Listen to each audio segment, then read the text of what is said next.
Hey guys, welcome back. Brad here. Today I have a fascinating video for you. How I pick my stocks. How do I pick companies to invest in? So there's three different things I want to cover in this video.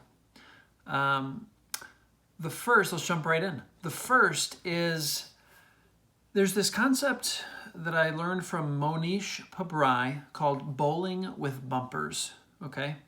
Now, when you go to the bowling alley, if you're not that great at bowling, it's great to have bumpers because then you don't get any gutter balls, right? There's not going to be a time where you get 0 pins down.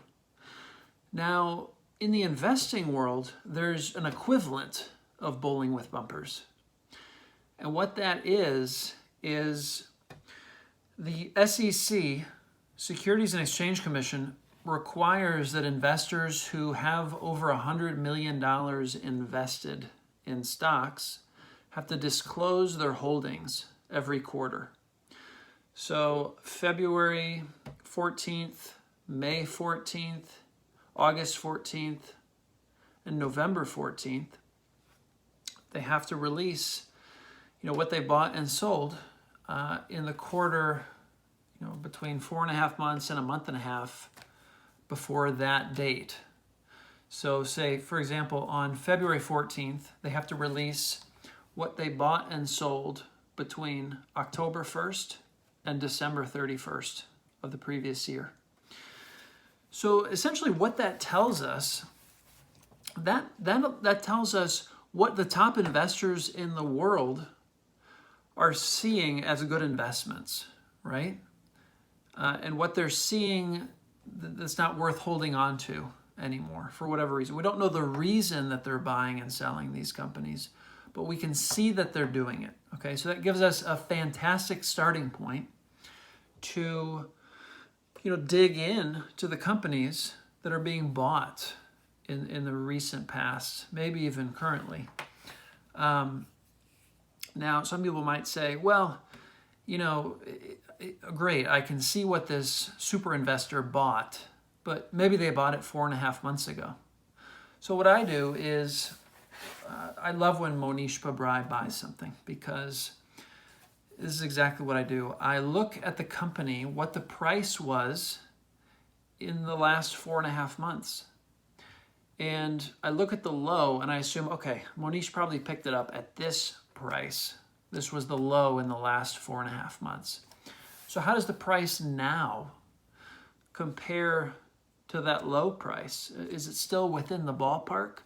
Because I know Monish is only swinging at pitches, to use a baseball analogy, that are right in his sweet spot, where he is very confident that he's going to be able to at least double his money in the next 3 years on that particular investment. And honestly, he's looking for more. He really wants like a 4 or 5x in so many years. That's really what he wants. And that means there's more odds than not that will happen, according to how he's assessing the company. Okay, so I really like cloning him. That's sort of my short hot list is what he's been buying recently. And recently he bought Micron, he bought GrafTech. That's really all he's done in the last year. There's a great study that came out about cloning Buffett, and it's called Imitation is the Sincerest Form of Flattery. And it tracked, Buffett's returns. I think it was between like 1976 and 2006. So for 30 years, it tracked how you would have done just by buying what Buffett bought when it was publicly known what he bought, and selling when Buffett sold, when it became publicly known that he exited a position. And if you had just done that for those 30 years, I think it was like 21% annual returns on average, as compared to the S&P 500, which was around 10 or 11%. So you're basically doubling the returns of the S&P 500. Of course, that's Buffett. Like, in hindsight, we know Buffett is a phenomenal investor. I don't know how many people would have known that back in 70, 76 when this study started. But we do know how investors have done over, say, 15 years or more. Like Monish Pabrai has been investing for about 25 years now. And I know, based on his track record, that he's doubling his money every 3 years. He's getting somewhere in the ballpark of 26% annual returns. So there's, it's not just Buffett. Buffett obviously has a ton of capital now. It's a lot harder for him to beat the S&P 500 with how much capital he's trying to deploy in investments. But then you got people like Monish Pabrai, who are Buffett disciples, who are managing a much smaller pool of capital, right? So they're going to be kind of picking investments that are more relevant to people like us who aren't managing hundreds of billions of dollars, and we can still get that high return. So that's the first thing, bowling with bumpers. Identify these super investors where you understand what their objectives are, you kind of understand what they're looking for, you understand their process, and so you can replicate that to a large extent just by buying and selling what they're buying and selling. So that, the reason, I'm not totally sure the reason why more people don't do this. I think there's something in our wiring as humans where we don't like copying people. Maybe it's something we learned in school. It was against the rules to copy your neighbor on a test.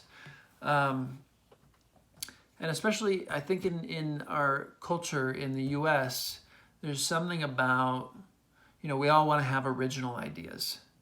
But in the world of investing, there's no extra credit for individual ideas, guys. And in fact, there are so many things that can go wrong in investing. There's so many ways that management can be deceitful. There's ways to cook the books.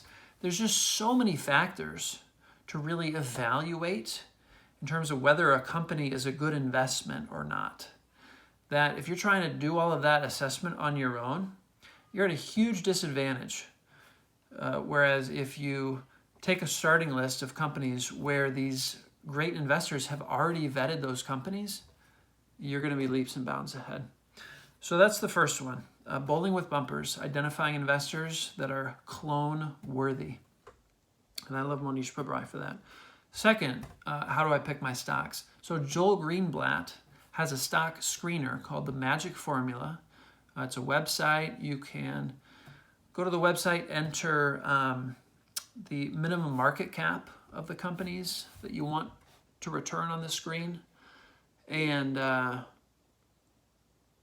many results you want. It's 30 or 50, so you can decide how many results. And it gives the results based on how cheap the companies are. It's a combination, how cheap and how good they are. Now, the cheap is determined by the earnings yield.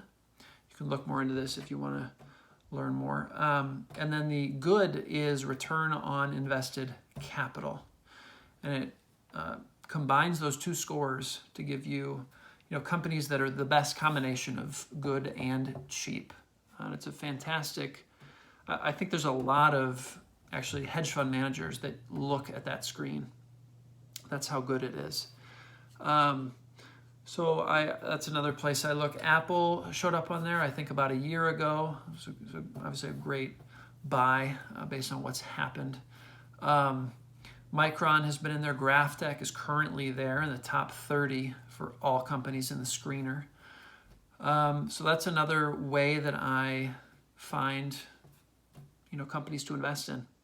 And then the third one, there's a professor at NYU, Aswath Damadran. He has a YouTube channel where he values companies on that YouTube channel. And he's quite elaborate in terms of his valuations. He's been doing business valuation for over 40 years, teaching it. And I just love how much information he puts into those videos. And he makes it so that you can follow along as he's doing the valuation. And as numbers are updated for companies each quarter, you can plug in updated numbers, update your valuations. It's just a fantastic resource. And the idea there is that price of a company and the actual underlying value of a share of that company are different, okay? And value investors like to buy when the price is significantly below the actual value of the shares. And the way to calculate the value of the shares is to get into this business valuation, which is what Damodaran teaches. It's based on, the cash flows that the business is going to generate from now until Judgment Day, discounting those back at a proper discount rate. So you find out what the company is worth today, and then you can tease out what the value is per share based on the debt that the company has and equity and things like that, stock options, all that kind of thing. So in my ideal world, Monish Pabrai has bought it recently. It's showing up on Joel Greenblatt's Magic Formula, and Damodaran has valued it, which has never happened. Damodaran doesn't do that many valuations. He values big businesses like Apple, Facebook, Google, Netflix, Tesla, things like that. Those typically are not the companies that Pabrai is buying. Pabrai is looking for companies where the market is confusing risk and uncertainty. So if the future of a business is uncertain, investors don't like that.